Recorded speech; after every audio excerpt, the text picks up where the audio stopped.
Hi, my name's Isadora, and I used to think the worst thing a family could do was forget your birthday, but it turns out they can forget your existence while still using your name to cash checks, rewrite history, and lock you out of your own home.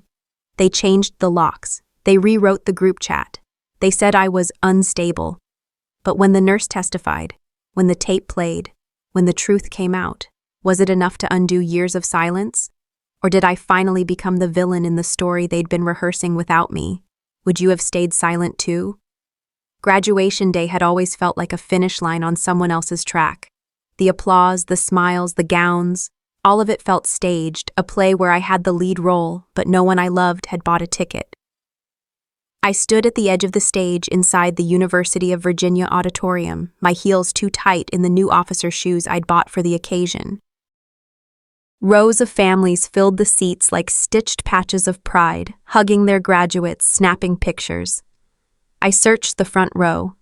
The tag was still there. Cole R. Halverson. A brass-folded tent card perched neatly on the white cushioned seat. Empty.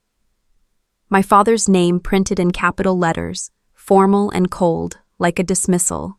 He hadn't come. Again. For a moment, I wanted to believe he was stuck in traffic, that some security detail or urgent military errand had delayed him. But I had learned long ago that absence doesn't always come with an explanation.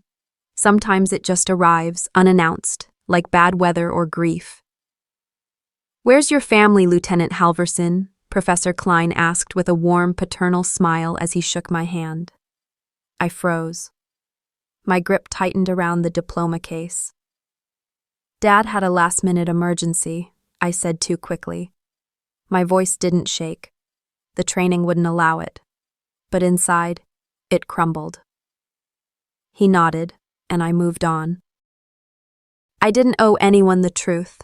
I sat through the ceremony trying not to look at that chair again, but it was in every shot. When I turned to receive my commission, it was behind me.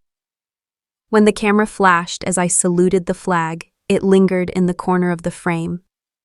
That empty chair, dressed in expectation, haunted every picture, every moment. The night after graduation, I wore the same stiff shoes to a small backyard party at my fiancé Ethan's boss's house. His boss's wife offered me wine, called me beautiful and dangerous, then giggled. I smiled politely and said little, the uniform enough of a statement. Later, as guests thinned and fireflies sparkled in the grass, Ethan leaned toward me. He held his glass like it was an anchor and whispered low, "Izzy, I've been thinking. I can't marry a woman in uniform. My mom would flip." I stared at him. No breath, no blinking. Just the soft hum of a backyard sprinkler somewhere nearby. I nodded slowly. I didn't ask for clarification, didn't ask him to reconsider. Instead, I opened my phone under the yellow porch light and deleted our engagement photo from my favorites. In that moment, it wasn't heartbreak that came. It was relief. The kind that follows a truth you already knew but didn't want to face. The next morning, I mailed the ring back to him. No note. That empty chair followed me longer than I care to admit.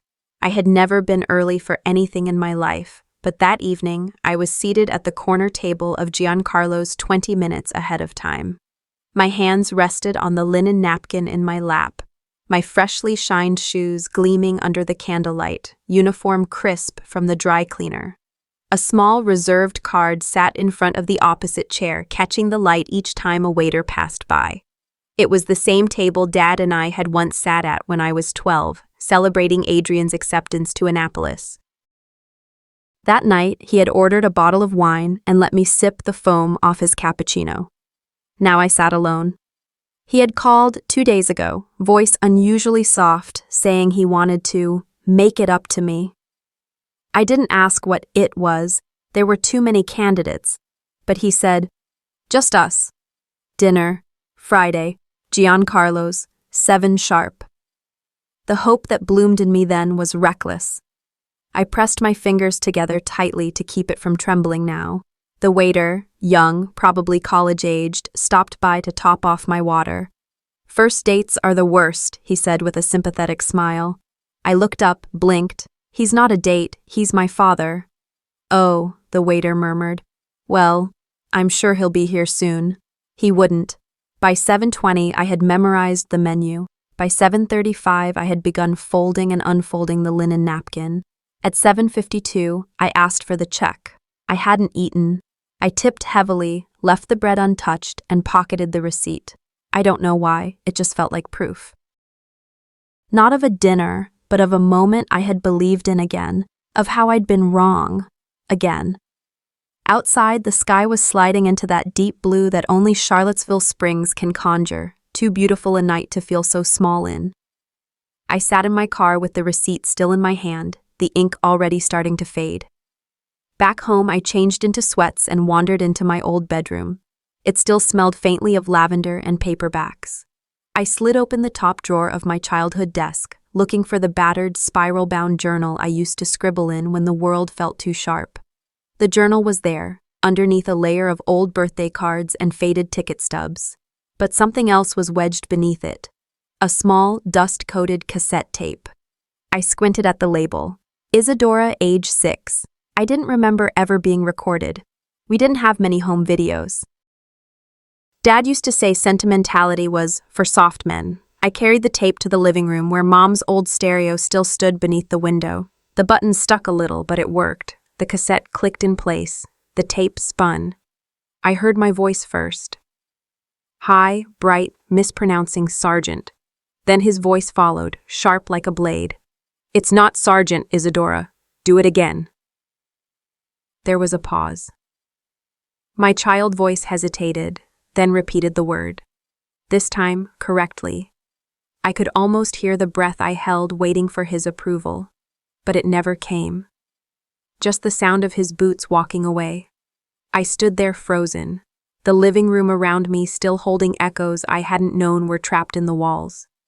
That night, I didn't sleep. I sat cross-legged on the rug with the cassette tape in my lap, as if it were a map I couldn't read but couldn't throw away. Because that tape held more than just sound. It held everything I had forgotten how to feel. The tape clicked again.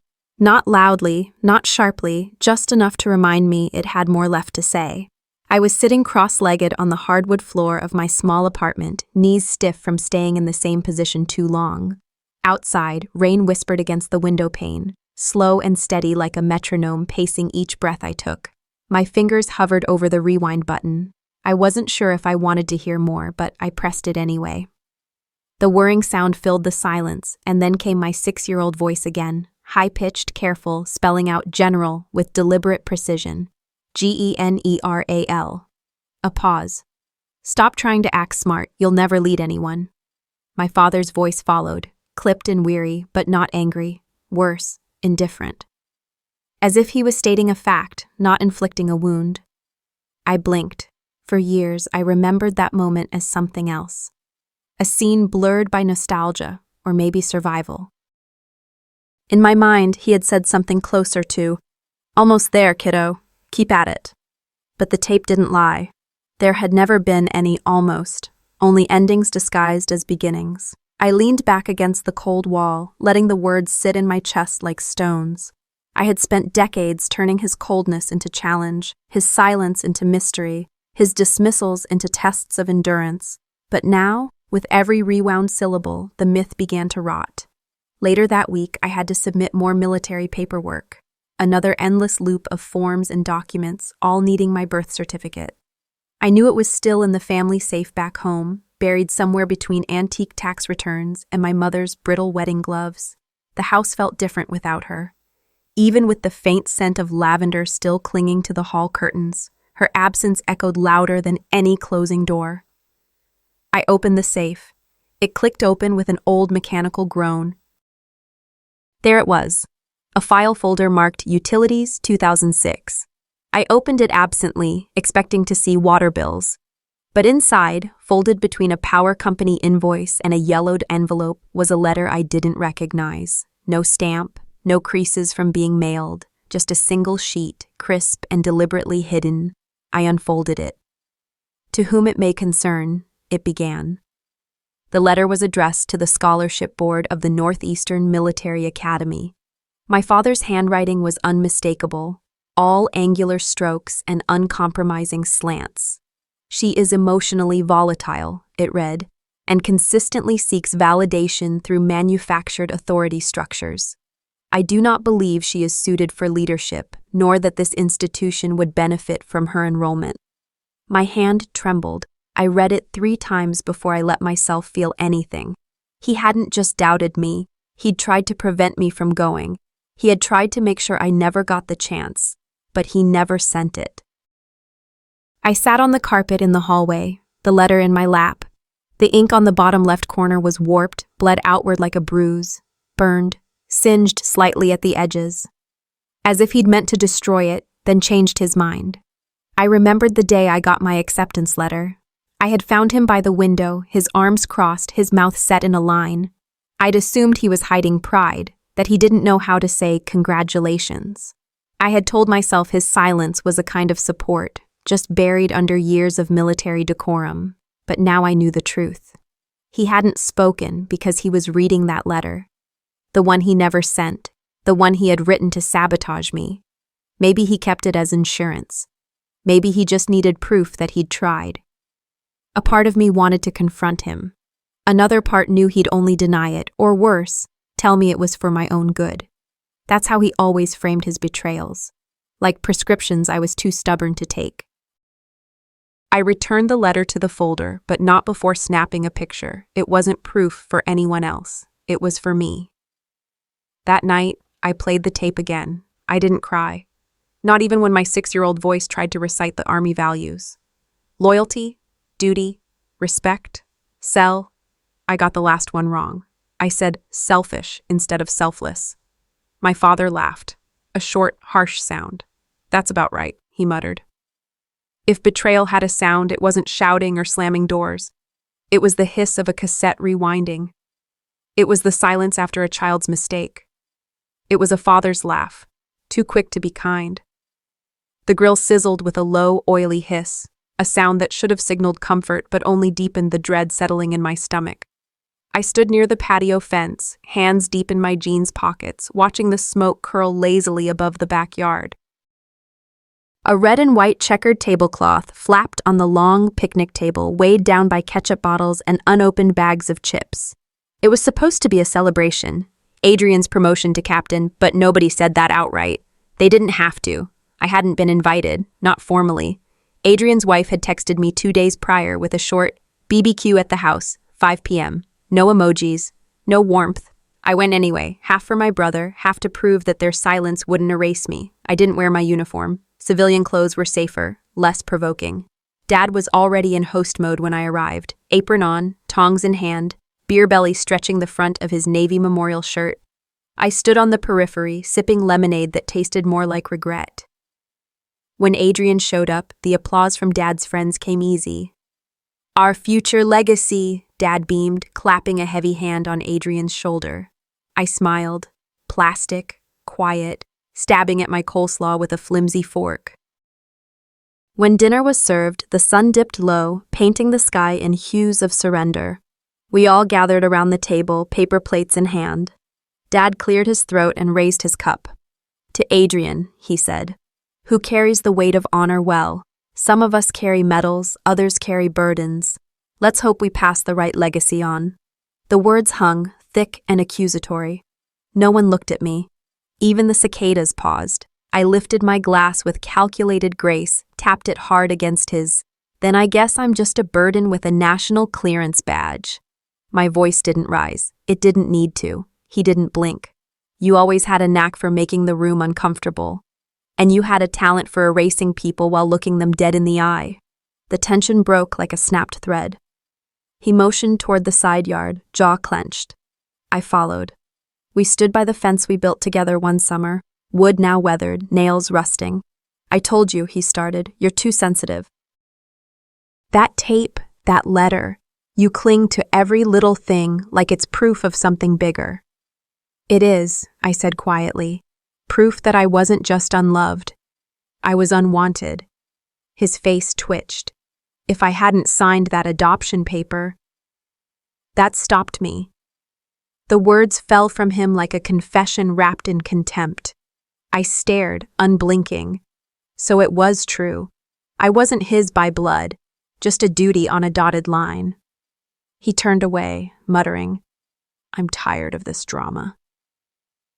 That night, I didn't slam the door. I didn't shout. I didn't even cry. I packed in silence. Just the essentials. My uniform, the cassette, the burn letter. I left everything else. Framed diplomas, family photos, the childhood quilt stitched with stars. None of it mattered anymore.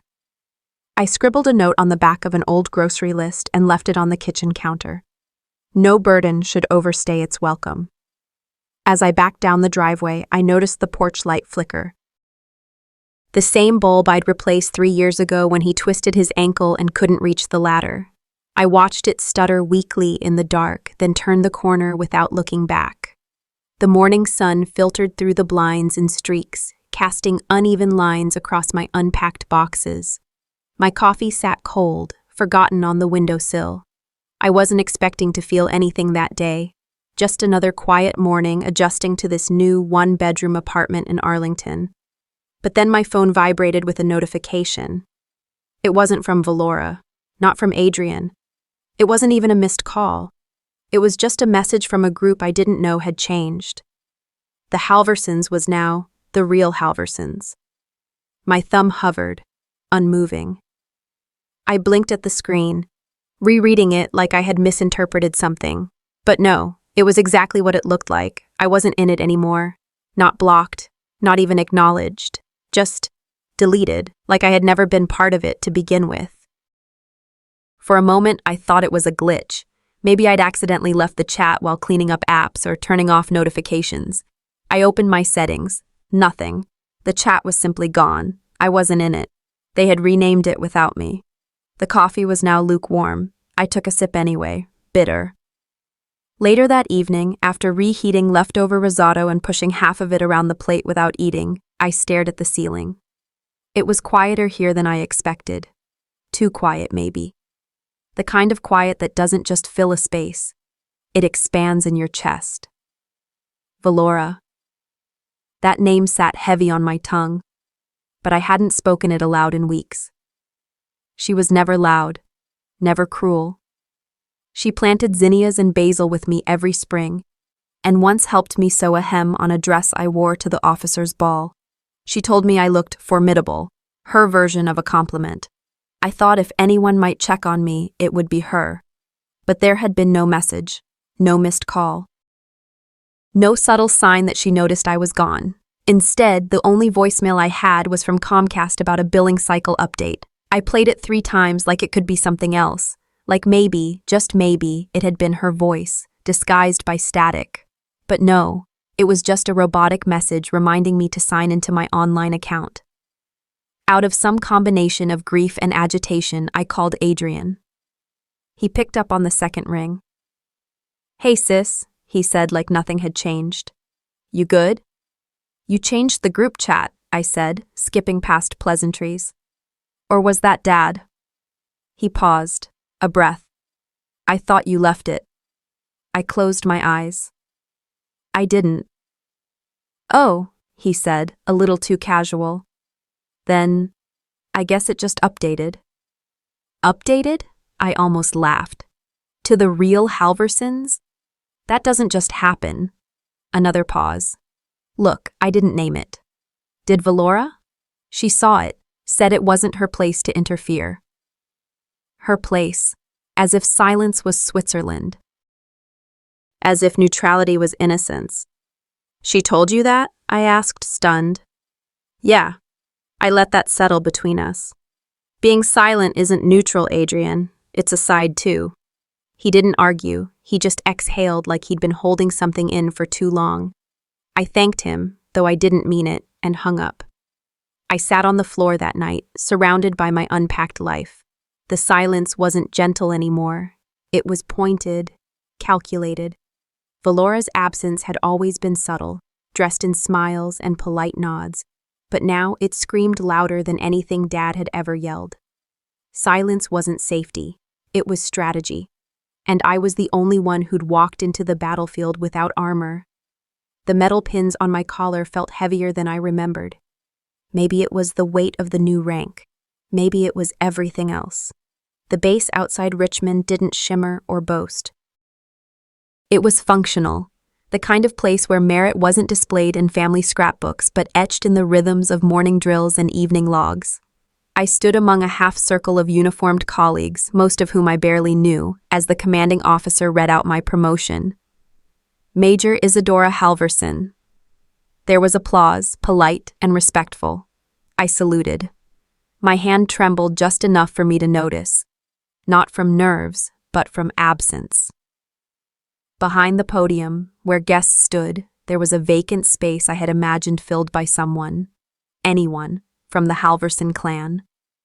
I hadn't sent an invitation. I had learned better. The only person I even considered telling was my therapist, but she had a conflict. Be proud of yourself, her voicemail had said that morning. You did this. I had. Alone. Afterward, I shook hands, accepted a couple of firm backpats from senior officers, then slipped into the small administrative office reserved for brief solitude. I removed my gloves and looked at myself in the mirror. The silver oak leaves gleamed on my collar. They didn't feel like ornaments. They felt like armor. I checked my phone, not out of hope, just habit. One missed call from a pharmacy, a couple of unread newsletters, and a message from Rachel, a friend from college I hadn't heard from in months. Her text said, "I thought you should see this. I'm sorry." Attached was a screenshot. The family group chat, the one I wasn't in anymore. The group name read, The Real Halversons. There, nestled among emoji-laden updates about Adrian's lawn renovation and Valora's meatloaf recipe, was a meme. My graduation photo, me in uniform, saluting. The caption read, When cosplay meets delusion.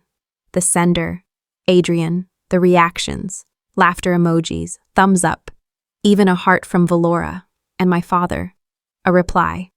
She always did love Halloween. I stared at the screen until it dimmed and went black. No fury came, just silence. A hard, swallowing silence that tucked itself inside my throat and refused to move. I didn't cry, I didn't text back, I didn't call. Instead, I pulled up the official photo from the promotion ceremony. There I was, posture straight, eyes level, the insignia catching the light just right. I posted it to my social media with a caption that took 10 minutes to write and 3 seconds to post. Mock me all you want, but this uniform doesn't ask for approval. It earns it. There were no hashtags, no filters, just truth. That night, I framed the acceptance letter from the academy. The one they said I only got because I craved attention. I hung it on the back of my front door, not to flaunt, but to remind. They couldn't burn the uniform. They couldn't rename it or crop it out of the family chat. They couldn't diminish it, even when they pretended it was a costume. They thought shame would shrink me. All it did was help my spine remember how to stand. When I walked into the diner that morning, all I wanted was eggs over easy and a moment of peace before returning to base. The coffee here was bitter and the booths were too tight, but it was close to the training grounds and never too busy. That day, though, the quiet hum of the place seemed louder, like the walls knew something I didn't. I slid into a booth, nodded at Linda, the waitress who always called me hun like she meant it, and reached for the local paper someone had left folded on the seat. And there it was. Adrian Halverson, Legacy of Strength.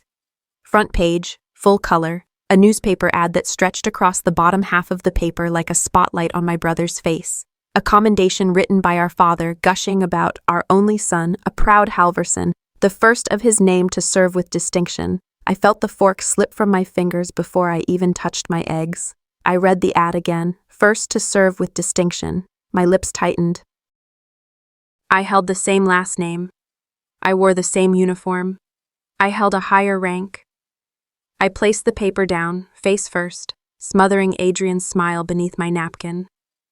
A tremble buzzed in my chest, not quite anger, not quite sadness, just disbelief thick and heavy like syrup. Back at base, I tried to shake it off. tried to let it die in the folds of the forgotten newspaper, but some betrayals follow you, even in silence. 2 days later, a different kind of message reached me, an email, no subject line, no signature, just one sentence. I thought you should know. Your stepmother shared your counseling notes with the prayer circle. I reread it twice before I remembered how to breathe. Back when my nightmares returned and the VA offered therapy, Valora had offered to come once. Just to support, she said. So you're not alone in the room. I let her sit beside me as I unpacked years of buried grief, the tight-lipped smiles, the cold shoulders, the chair he never sat in at graduation. I remember her nodding quietly, holding my hand. And now, those notes, those fragments of healing passed around like gossip in a circle meant for prayer. The rage didn't come first. It was shame, that sick, hollow kind of shame that whispers, "This is why you don't trust." I stared at my phone for hours before dialing her. Valora answered on the second ring, her voice soft, as if she'd been expecting me. "You've been so angry, Isadora," she said. "I thought prayer might help." My hand gripped the phone tighter, but I said nothing. I could have screamed, could have told her how betrayal tastes like bile, could have reminded her that support means standing guard, not laying bare. But I hung up instead, because sometimes silence is the sharpest blade. That night, I opened my cloud storage. I clicked through folders, old church retreats, family photos, VA notes. One by one, I deleted them all. Not out of defeat, but because I was done leaving my pain in places others could trespass. The key turned halfway before stopping. I jiggled it again, thinking maybe the cold had made the lock stiff. It was late, nearly midnight, and I'd just driven 5 hours straight from reserve duty at Fort Pickett. My uniform collar still rubbed raw at my neck, and all I wanted was to crawl into bed. But the key wouldn't budge. I leaned closer, squinting under the flickering porch light. My own handwriting was still etched on the mailbox label. I, Halverson. The front step still creaked under my left foot like it always had. This was my house. I knocked. No one answered. Eventually, a man in coveralls approached from his truck. "You the daughter?" he asked, not unkindly.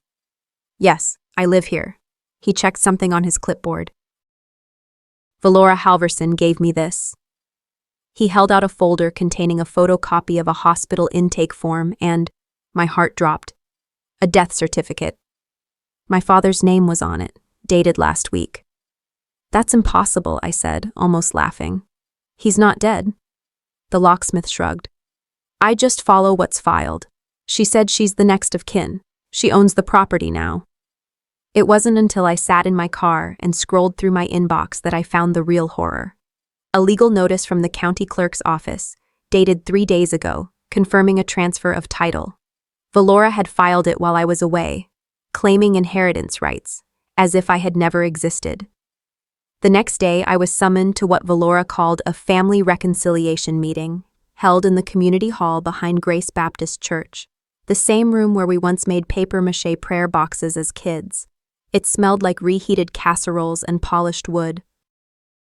The room was set like a therapy session gone wrong, metal chairs arranged in a circle, a pastor sitting stiffly with a clipboard, and a laptop open on the center table with Auntie June's face on Zoom, blurry and tilted. Adrian spoke first, standing like a lawyer in court. "You've been making harmful statements about this family to the VA and others. We have reason to believe you're mentally unwell." He handed me a cease and desist letter, neatly typed. Notarized, real. "Emotionally unstable, manipulative, and a danger to the Halverson name," he read. "We're asking for counseling and a formal retraction." I stood still for a moment, then tore the letter in half, then in quarters. "You need mirrors," I said, my voice low but shaking. "All of you." Valora didn't cry, she didn't protest.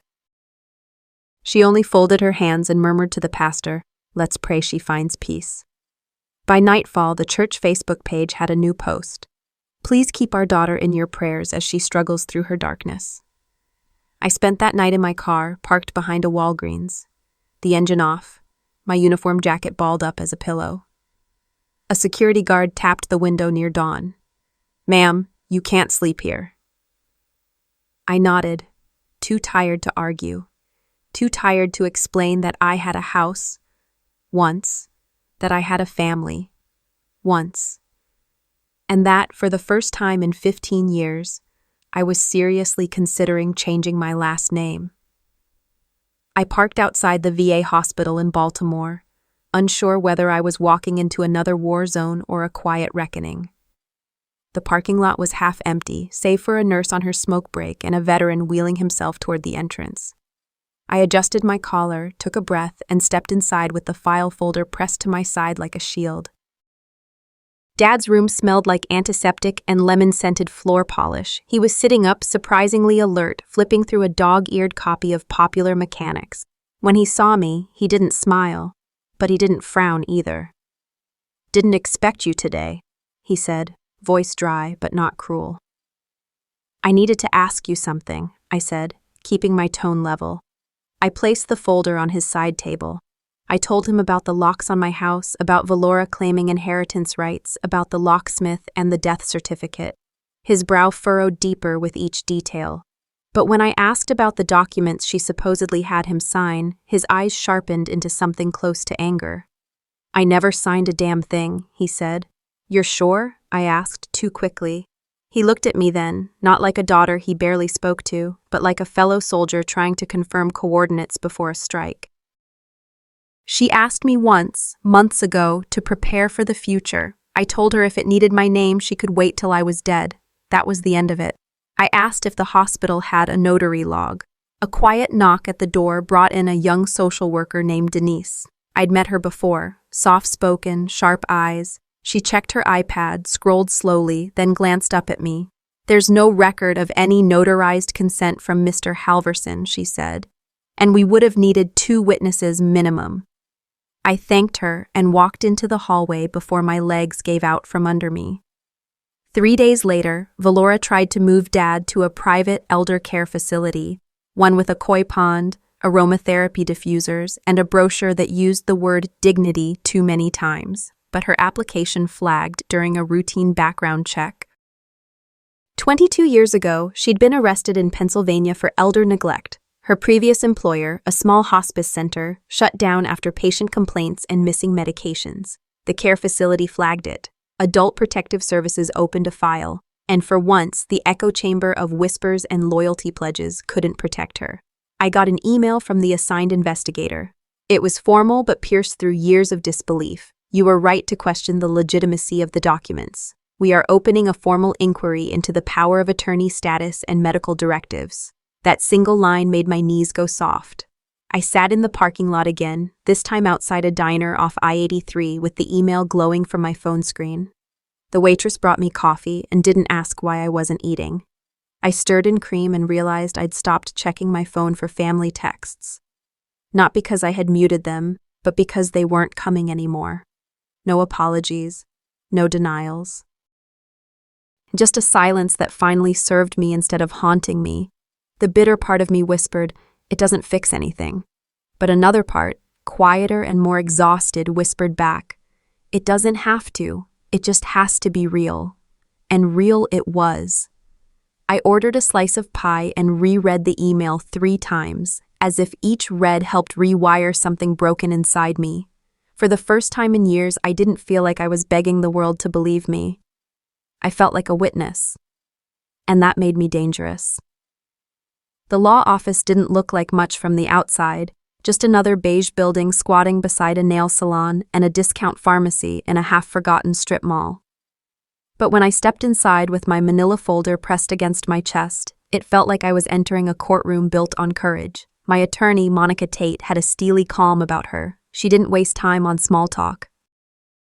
I laid out the evidence, emails where Valora made vague threats, texts that hinted at coercion, screenshots of group messages with laughing emojis beneath photos of my house. It was all here, tangible, undeniable. Monica flipped through the papers and nodded. "You're not just fighting for the house," she said, her voice even. "You're fighting to be believed." That sentence sat with me longer than anything else. We filed a motion under elder coercion and property fraud statutes.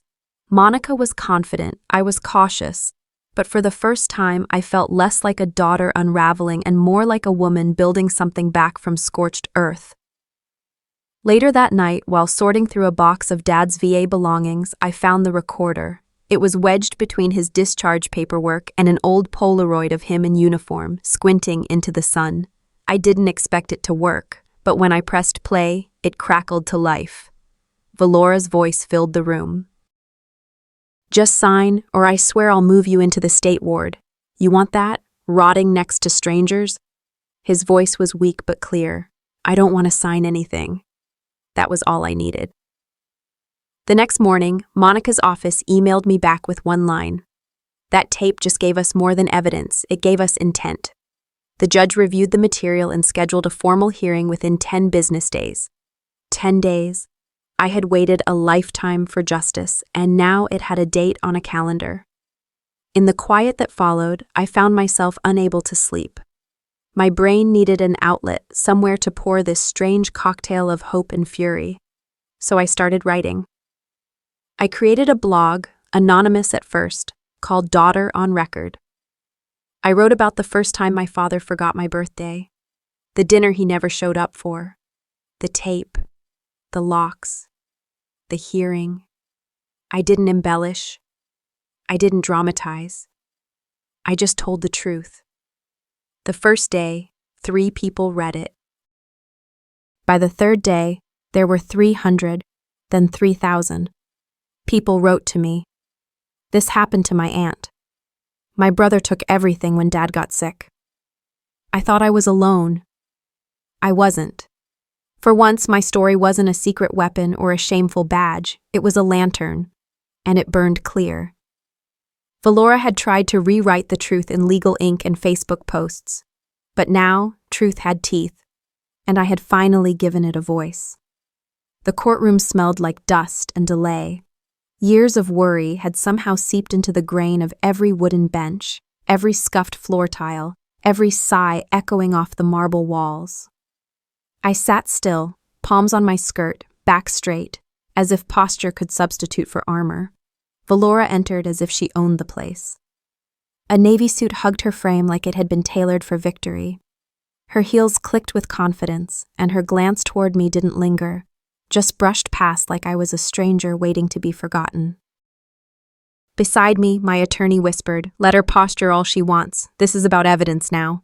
The judge looked like he'd rather be anywhere else, a man hardened by years of family disputes and failed reconciliations. But his eyes sharpened the moment Valora's legal team submitted their packet.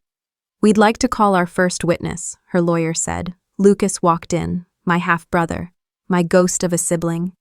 I hadn't seen him since the Thanksgiving 2 years ago, when he left mid-dinner to pick up cigarettes and never came back. He looked thinner, older, as if bitterness had replaced proper meals. And still, he didn't look at me. He was sworn in, then cleared his throat. "My sister, she has a tendency to exaggerate. Ever since we were little, she made everything into a battle. She uses Dad's illness to make herself the center of attention." I felt my breath catch, not from pain, but from the absolute audacity of his script. "You don't even call on Christmas," I wanted to shout. "But you came here, on command, to lie?" But I stayed silent. I watched. I took note of how Valora nodded gently as Lucas spoke, how the judge barely lifted an eyebrow. This was all expected to them, family turning against itself. Then the unexpected happened. "Your Honor," a soft voice rang out from the back. "May I speak?" A nurse stood up. From the VA, her badge was visible, clipped to the collar of her cardigan. The courtroom paused like a breath held too long. I wasn't subpoenaed, but I was there. I treated Mr. Halverson, and I saw things that didn't sit right. The judge gestured. "State your name. Proceed." "I'm Nurse Althea Bryant. I witnessed Ms. Valora pressuring Mr. Halverson to sign papers he clearly didn't understand. I documented bruising around his wrists. I took photos. They're time-stamped. I can provide them." Valora's mouth finally moved, but no words came out. "And," Nurse Bryant continued, "I overheard her telling someone on the phone, he won't remember this tomorrow. Let's just get it done tonight." The courtroom shifted. Reporters, silent until then, began scribbling. The judge leaned forward. Miss Valora, did you cohabit with Mr. Halverson during this period? Valora's lawyer whispered quickly, but it was too late. The air had shifted. Truth had breached the courtroom like a sudden crack in stained glass. Light poured in where once there was only shadow. As they asked for a recess, I didn't move. I stared at my folded hands. I didn't need to prove I was right to everyone, just to the ones who mattered. And for the first time, I felt tall in my seat. The courtroom smelled of wet wool and nervous breath. Rain tapped insistently against the tall windows, as if even the sky was demanding closure. I sat straight, hands clasped in my lap, while my attorney reviewed one final sheet of paper. Valora, dressed in her usual armor of beige silk and practiced calm, stared straight ahead, no eye contact, not anymore. When the judge finally entered, the room hushed like a held breath. He shuffled his papers, adjusted his glasses, and began speaking with a tone so dry it could have been mistaken for indifference, until he reached the words that mattered. The deed transfer is nullified. The property reverts to Ms. Turner. A ripple, a pause, a gasp from someone behind me. Maybe Auntie June. I didn't turn to check. I was too busy remembering how to breathe. For the first time in years, my lungs filled all the way without resistance. Valora didn't speak. She just blinked rapidly, as if each word from the judge were a slap she hadn't expected. Outside the courthouse, the world continued with its usual noise, cars honking, feet splashing through puddles, a street vendor yelling about sausage dogs. There was no applause, no cinematic swell of music. Just me and a damp jacket and my name on a ruling that no one could erase. A woman in her 70s, faded pink raincoat, church hat askew, tapped my arm gently. "Thank you," she said, her voice low, "for saying what we were never allowed to." I nodded. That single whisper felt louder than every family group text I'd been excluded from. 2 weeks later, a letter from Adult Protective Services arrived. Valora was officially under investigation for financial elder abuse and coercion. It was brief, clinical, black text on white paper, but the weight of it was anything but sterile. I photocopied it, slipped it into an envelope, and mailed it to Lucas with a sticky note, in case you still believed her. The next morning, I deposited half of my settlement check into a new trust, a legal fund for adult children caring for or defending vulnerable parents. I didn't do it for attention. I did it because somewhere out there, another version of me was sleeping in her car, wondering if sanity could be proven. She deserved a ladder out. When I finally returned home, the sky over Silver Spring was a clear blue canvas. I opened the garage door, my code still worked, and pulled out the old paint can. The mailbox had faded to a rusted brown. I coated it in fresh, glossy red and used a small brush to repaint the name. That name didn't erase what had been done, but it didn't let them rewrite it either. I sat on the porch, coffee in hand, watching the sun rise higher over the fence I once stained by myself. There would be no family reunions, no dramatic apologies, just this, a stillness I could finally trust. "We don't always get to choose what they leave us," I whispered aloud, "but we can choose what we keep," and I had. Looking back, I used to believe silence was safer, that avoiding conflict meant protecting peace, but peace without dignity isn't peace at all. Through every closed door, every betrayal, and every courtroom moment, I discovered something they never taught us. Reclaiming your voice isn't about winning, it's about refusing to disappear. To anyone out there who's ever been called too much, too emotional, or a burden, let me say this: you are not. You are the witness to your truth. And the truth has its own quiet kind of gravity. It pulls the masks off, even if it takes time. Maybe you're watching this and you've never had to fight for your name. Or maybe you're in the middle of your own chapter where nobody believes you yet. Either way, I'd love to know, what would you reclaim if no one could stop you? If this story touched something deep in you, drop a 1 in the comments or tell me where you're watching from. If you didn't connect with it, that's okay too. Let me know why and where you are on your own path. I read every comment, And hey, if you want to keep hearing stories that speak to the heart, subscribe to this channel. Your support helps these stories find the people who need them most. Thanks for listening. This is my story, but maybe it's yours too.